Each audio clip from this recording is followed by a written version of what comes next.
Welcome to the Criminal Court Chronicles, where the courtroom meets the chilling unknown. Each episode, we uncover spine-tingling cases and shocking truths that will leave you on the edge of your seat. Justice has never been this haunting. Let's begin. Ever get that feeling, like some places are just kind of built for a good ghost story? Yeah, I know what you mean. Like the Wild West, right? Oh, yeah. You mentioned being into true crime history, and this case, the one we're diving into today, this one's got it all. Mystery, intrigue, whole lot of macabre. We're talking about the bloodybenders. Oh, yeah, bloodybenders, yeah. A family steeped in, well, whispers, is putting it mildly, accusations. Operating back in the 1870s out in Kansas. Kansas, yeah. And what really gets me about the Benders is how their story, it kind of bumps right up against this massive turning point in American history. Think about it, right after the Civil War. Dust is settling, literally. And people are heading west in droves. New beginnings, maybe outrunning the past, who knows? Yeah, it makes you think, huh? It does. And imagine you're one of these travelers, worn out from the trail, desperate for a hot meal, a place to just crash. You stumble across this, well, modest inn run by a family. You're really setting the scene here. I like it. Got to do it right. And that family is? The Benders. See, that's when my spidey sense starts tingling. You know what they say, too good to be true. But forget the inn for a second. Something about this family just screams mystery. Oh, absolutely. Take John and Kate Sr., the Ma and Pa Bender, running the show. Sources describe him as imposing figures, Pa, especially big guy, and Ma, well, she earned the nickname She-Devil. She-Devil, huh? Charming. I'd be requesting a different room, that's for sure. But I guess as a traveler back then, would those descriptions actually put you at ease or make you wonder what you'd gotten yourself into? Right. It's like that gut feeling. Exactly. And that's what grabbed you about this case. These first impressions, those little scraps of description, they're only part of the story. Knowing your thing for unsolved mysteries, I bet you're dying to know how these folks figure into all the darkness blamed on the Benders. You bet I am, but those are just the parents. Oh, it gets better. You've got the younger generation, too. Adds a whole nother layer of weird to this whole thing. John Jr., often described as creepy. Okay, yeah, that's never a good sign. Even now, hearing that word, it sets off alarm bells. Doesn't it? But here's the thing.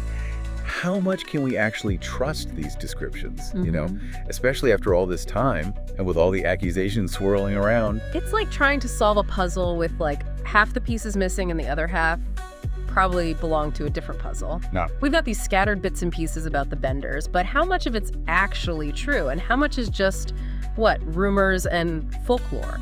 That's the million-dollar question hanging over this whole case. Take Kate Jr., for instance. She was described as beautiful, charming, and supposedly the one drawing those travelers in. The honey trap. Right. Was she in on it? Was she a victim too? Yeah. Something in between. We just don't know. See, those are the details that get me right there. We're not just talking about your average crime here. This is a family. And that adds this whole other level of messed up, like a betrayal. Just chills, man, chills. Yeah. So you've got this picture, right, of the Benders. And it's a little creepy, not gonna lie. But then put them in context. 1870s Kansas. Oh, yeah. The frontier. Dangers practically on the welcome sign. Makes you wonder if their supposed crimes, all this, could have happened anywhere else. Or was it that time, that place, that let them, I don't know, get away with this? It's a good point. Think about it. You're a traveler, right? Huge distances, weeks on the road, probably carrying every penny you've got. No banks around the corner, right? Exactly. Communication, spotty at best. No sending a telegram, making a call. You vanish in one town, it could be months before anyone even notices, let alone connects it to, well, foul play. Wild West, man. Breeding ground for that kind of, lawlessness. Real or imagined. You hear those stories, the outlaws, bandits. But a family blending in, offering shelter, while allegedly doing this. Chilling. Totally. And the crimes themselves. Yeah. Get even creepier when you put them in that world. Travelers, lured in, promise of a warm bed, hot meal, gone. Accounts say the Benders, they had a method. Efficient, if that's the word, but brutal. Picture it. You're at their table, back to a partition, no clue what's coming. Okay, stop. You're giving me the chills now. To think people met their end like that. Calculated. And this wasn't a one-time thing, was it? A whole string of them disappearing. How long did this go unnoticed? Too long. Each one, though, adds to it, right? A piece of the puzzle. Their methods, maybe even, I don't know what their motive was. We don't have time for every case, but some haunting, Like George and Mary Ann, Father-daughter just passing through, probably heading to Iowa, fresh start. You know how it is. Man, the human cost of westward expansion, you hear the success stories, but for every one of those, countless others just gone, forgotten. Yeah. And then there's Dr. William York. I think this one will get you. His vanishing act, it brought the whole thing down. But not how you'd expect. See, Dr. York, he had connections. Powerful people, not afraid to make noise when he went missing. Oh, this is interesting. So it wasn't just the crimes, but who was a victim that finally... Exactly. His brothers, they were loaded, influential. Word gets out, he's gone, they don't mess around. Yeah. Posses, questioning everyone, everywhere. And where'd the trail lead? Right back to the Bender's doorstep. I bet it's like the noose is tightening. Mm-hmm. But still, they avoided suspicion for so long. People really that oblivious back then? $1 million question, right? It's messy. Remember what we said, the isolation, slow communication, nobody trusting the law much anyway. Perfect for someone like the Benders, if they're guilty, to use that to their advantage. So you've got this posse, ready for anything, following these rumors right to their door. What's going through their minds, you think, as they get closer to this abandoned-looking place? I don't know, can you imagine?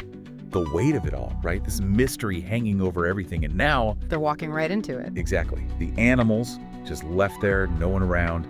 And then that smell, death, you can't mistake it, like walking into a nightmare. You said before, efficient, and it's true. Even in their escape, the Benders, it's almost organized, isn't it? Vanished, nothing, no notes, no signs of a struggle. It's like they planned this ending too. And that's the thing, right? The bodies they found under the floorboards, buried out back. Mm-hmm.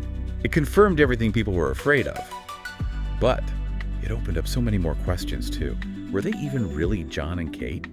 Who does that and why? Did they have help?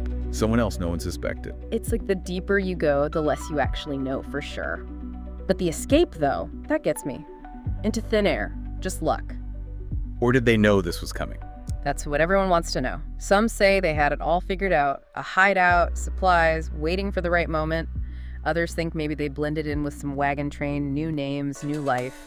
The Wild West, dangerous as it was, you could get lost out there, become someone else entirely. Okay, but even if they got away clean, wouldn't justice or, whatever passed for it back then be after them? Oh, absolutely. Big reward out for their capture, fortune back in those days. Brought them all out, lawmen, bounty hunters, even just regular folks looking to get even. That's the Wild West, right? Law and lawlessness, all tangled up together. Almost poetic when you think about it. Greed, violence, no one knowing what's true, all happening while America's trying to figure itself out. No wonder we're still talking about the Benders all these years later. Yeah. What do you think it is? Why are they still so fascinating? You said it yourself, poetic, but maybe more like, what's the word, Shakespearean? This isn't just a murder story. It's about how messed up people can be. Trust, betrayal, and then that mystery that never goes away. The Benders, real or not, they make us think about the worst stuff. The family you think you know, the nice stranger, the idea that evil can be hiding anywhere. So where does this leave us? We dug into all this history, the horror, but it feels like more questions than answers, doesn't it? What's the one thing you'd want someone listening to take away from all this? Yeah, you're right. No easy answers with this one. But if anything, I hope it makes people look twice, Don't just believe everything you hear. The Benders, they're a reminder that history isn't clean. It's messy, full of rumors and stories, and sometimes it's those questions that stick with you, even when you think you've heard it all. Well said. The Bloodybenders, proof that sometimes the most disturbing mysteries are the ones we'll never solve completely.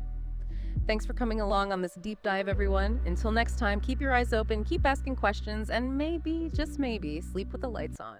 Thanks for tuning in to the Criminal Court Chronicles. Stay curious, stay vigilant, and remember, justice never sleeps. Don't forget to subscribe and join us next time for more cases that will keep you questioning everything. Until then, stay safe out there.